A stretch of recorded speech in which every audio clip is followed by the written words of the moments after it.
Gen Z தலைமுறையினர் முன்னெடுத்த போராட்டத்தால் கலவரக்காடான நேபாளத்தில் இயல்பு நிலை திரும்பி வருகிறது. அண்டை நாடான நேபாளத்தில் ஊழல், வாரிசு அரசியல் மற்றும் சமூக வலைதளங்கள் தடை செய்யப்பட்டதற்கு எதிராக ஜென்சி தலைமுறையினர் மேற்கொண்ட போராட்டம் பெரும் கலவரமாக மாறியது.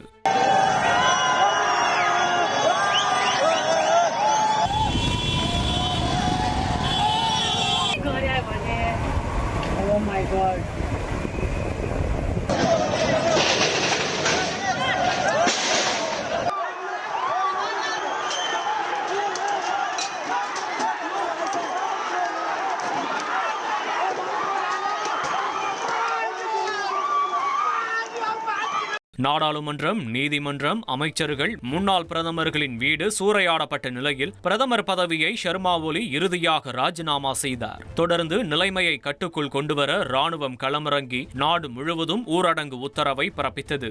இந்நிலையில் நேபாளத்தில் தற்போது மெல்ல மெல்ல இயல்பு நிலை திரும்பி வருகிறது. கலவரக்காரர்களை கைது செய்யும் பணியையும் நேபாள ராணுவம் தொடங்கியுள்ளது.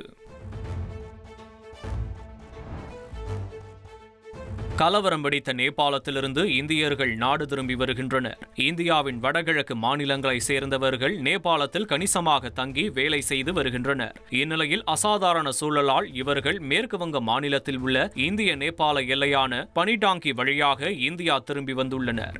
இந்தியாவிற்கு திரும்பியவுடன் தான் சற்று நிம்மதியை உணர்வதாக அவர்கள் தெரிவித்துள்ளனர்.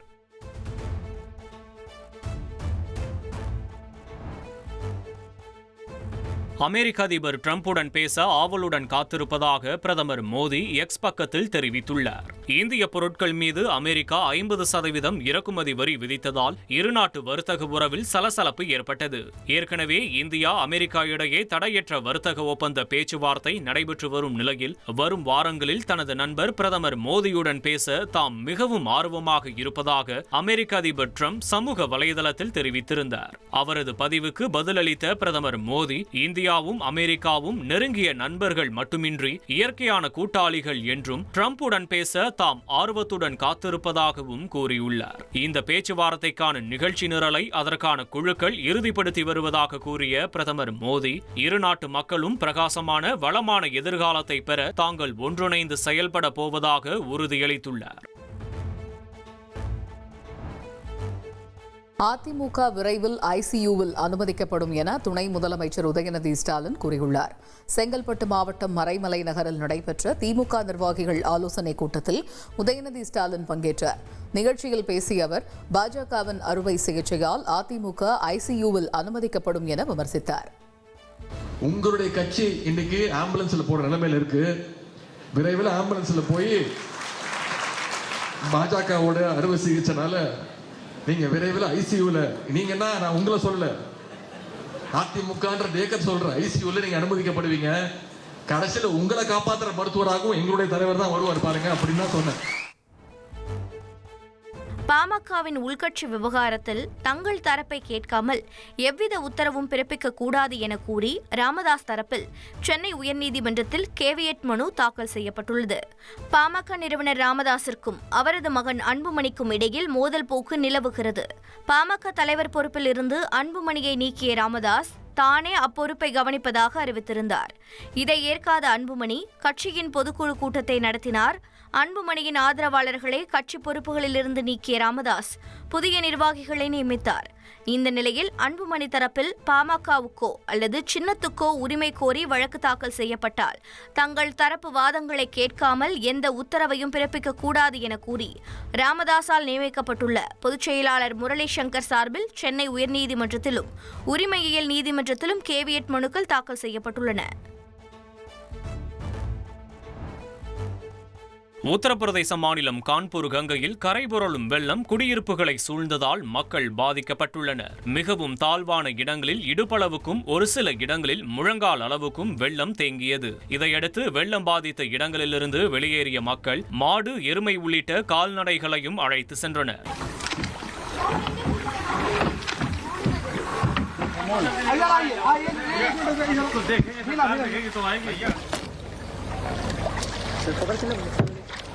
தொடர் மழை வெள்ள பாதிப்பால் கான்பூர் மக்களின் இயல்பு வாழ்க்கை பாதிக்கப்பட்டுள்ளது.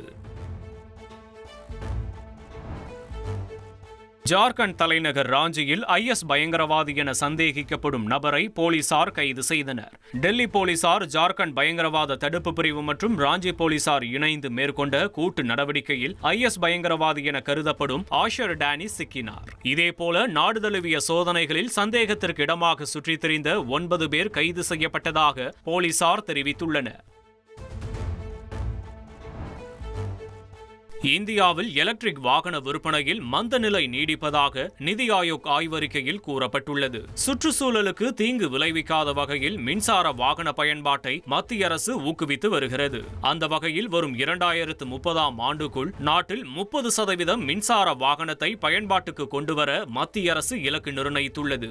இருப்பினும் இந்த இலக்கை எட்டுவதில் சுணக்கம் நீடிப்பதாக நிதி ஆயோக் தெரிவித்துள்ளது. கடந்த 2016 முதல் 2024ஆம் ஆண்டு வரை நிர்ணயிக்கப்பட்ட இலக்கில் வெறும் 7.6% மட்டுமே எட்டப்பட்டிருப்பதாகவும் 30% இலக்கை எட்ட வேண்டுமானால் அடுத்த 5 ஆண்டுகளில் 22% மின்சார வாகன பயன்பாட்டை உறுதிப்படுத்த வேண்டும் என்றும் நிதி ஆயோக் தெரிவித்துள்ளது.